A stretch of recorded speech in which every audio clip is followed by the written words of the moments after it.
Hello there, this is Bic Benedict. We are playing Dark Souls 1 on the PC. This is my guide and my walkthrough. We are currently on the 12th installment, and we are doing the run back here to the Gaping Dragon boss fight.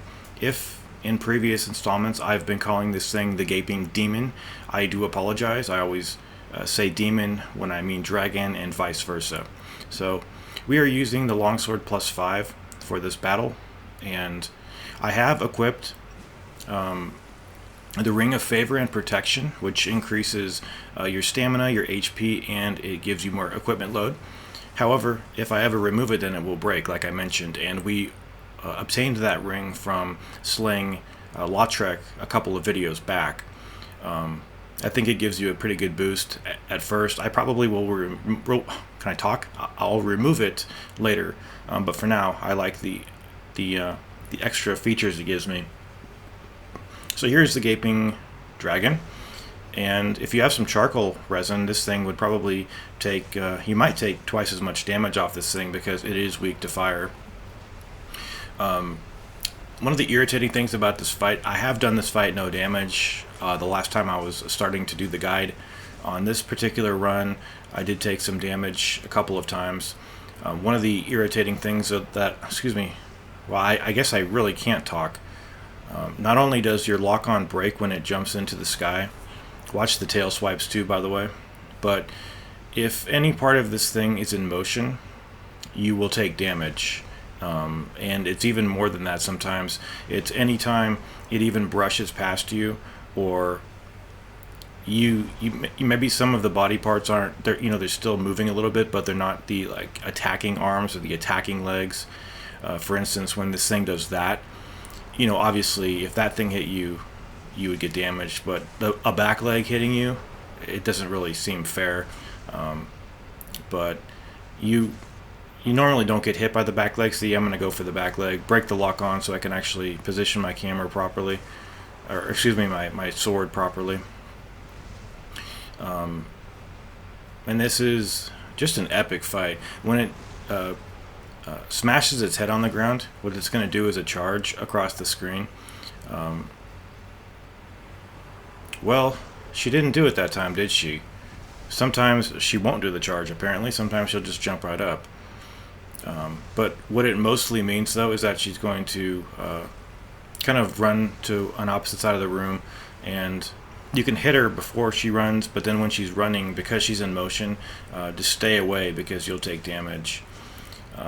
I guess that would be kind of frustrating if you were setting out to do this no damage. You'd have to be really careful of where you're actually standing and hitting her, because sometimes just her touching you takes off damage, and I always disagree with that.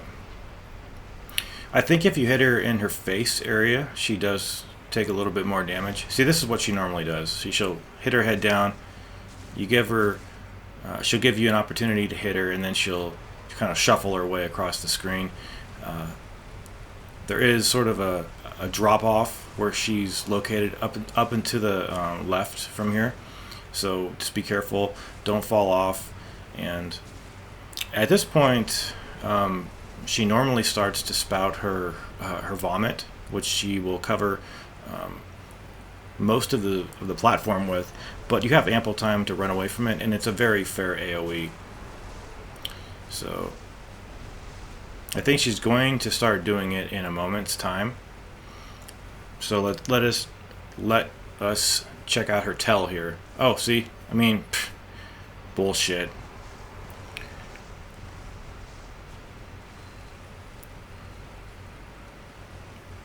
Okay, I'm staying close to her to actually bait that attack, and she's gonna fly up, crash down.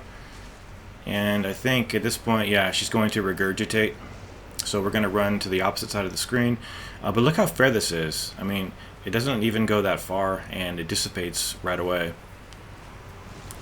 Okay, so here she is. She's slamming her head into the ground. She's giving us a few shots, and then she's going to shuffle her way over to the side of the building, and then we're going to go in for some strikes here.